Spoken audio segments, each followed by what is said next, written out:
You step outside right now and the sun is just there. Background noise, something you squint at and forget. But take away every religion you've ever heard of, every god with a name, every temple ever built, and one thing remains constant across every human society that ever existed. The sun was worshipped first. Before Christianity, before Buddhism, before Judaism, before the concept of religion even existed as an idea separate from daily survival, humans everywhere on Earth looked up and treated that burning disk in the sky as something sacred. So why the sun? Why not the moon, or fire, or the Earth itself? The answer runs through nearly every corner of the ancient world, and it starts with something far more basic than faith. Modern humans experience sunlight as a given. You wake up, it's there, you don't think about it. But for early humans without agriculture, without stored food, without shelter that could withstand a real winter, the sun wasn't a backdrop. It was the difference between eating and starving, between staying warm and freezing to death.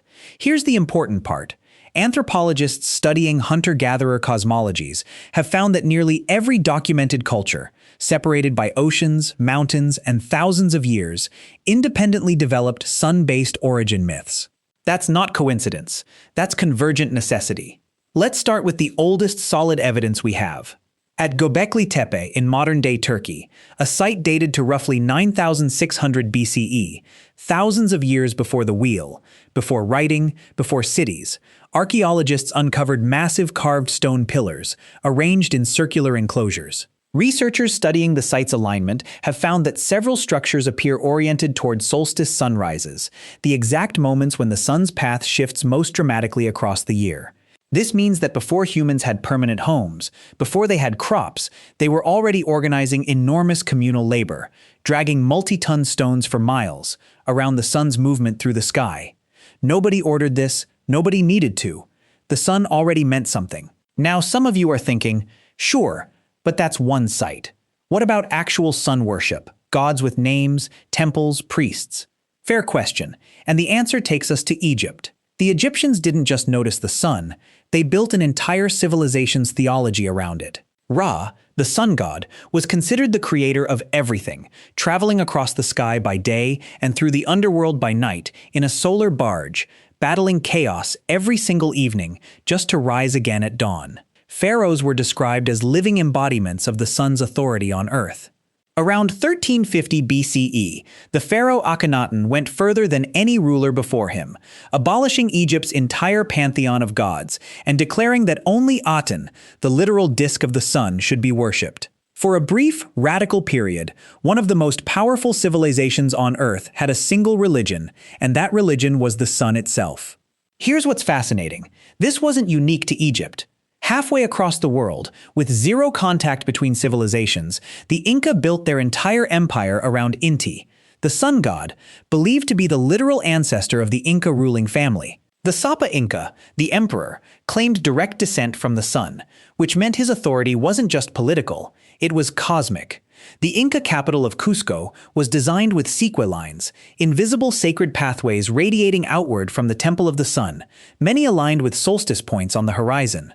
Meanwhile, in Mesoamerica, the Aztecs believed the sun god Huitzilopochtli required human blood to keep rising each morning, and entire military campaigns were justified as necessary to capture prisoners for solar sacrifice.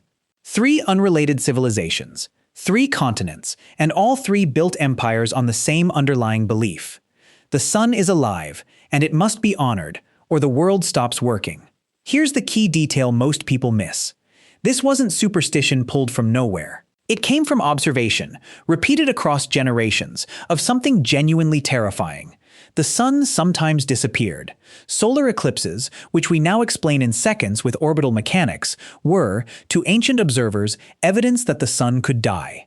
Historical records from China, going back over 3,000 years, describe eclipses as a celestial dragon devouring the sun, and court astronomers were expected to predict them precisely because failing to warn the emperor of an eclipse was treated as a catastrophic failure of duty. In multiple unrelated cultures, from Mesopotamia to Scandinavia to Mesoamerica, eclipse myths follow the same pattern. Something attacks the sun, people make noise, throw weapons, perform rituals, and the sun always returns. When your entire food supply, your crops, your warmth, depends on something that occasionally vanishes without warning. Worship isn't irrational. It's the only logical response available to you. So, let's reconstruct a moment. You're a farmer in ancient Mesopotamia, sometime around 2000 BCE. It's the shortest day of the year, and you've noticed the sun rising later and setting earlier for weeks. Your crops are dormant, your stores are thinning. There's a real physical fear sitting in your chest. Not metaphorical, not symbolic. What if it keeps getting darker? What if the sun doesn't come back this time? So you gather with your community at a raised platform, a precursor to the ziggurats that would come later, and you wait through the night. When the sun breaks the horizon the next morning, slightly higher, slightly earlier than the darkest point, the relief isn't philosophical. It's visceral. People shout. People weep. This is the origin of nearly every winter solstice celebration still practiced today, stripped of its original terror and repackaged as festive tradition. Then, something changed. As civilizations developed writing, priesthoods, and centralized power, sun worship stopped being a spontaneous human response to fear and became institutionalized, controlled, and monetized. Priesthoods positioned themselves as the only ones who could correctly predict solstices and eclipses, turning astronomical knowledge into political leverage.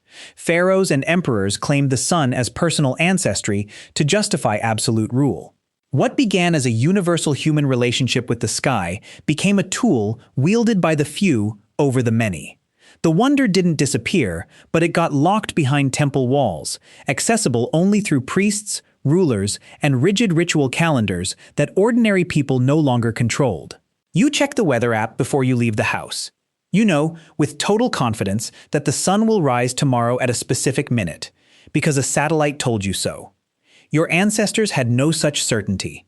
Every sunrise was a small, repeated miracle, proof that the world hadn't ended overnight. You complain about a cloudy day ruining your plans. They built stone monuments that took generations to complete, just to track the sun's movement, because getting it wrong meant planting crops at the wrong time and starving. You see the sun as background lighting for your life.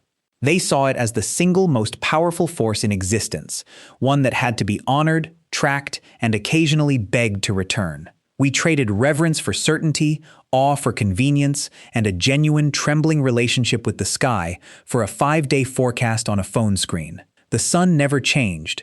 We just stopped noticing it was ever a miracle at all.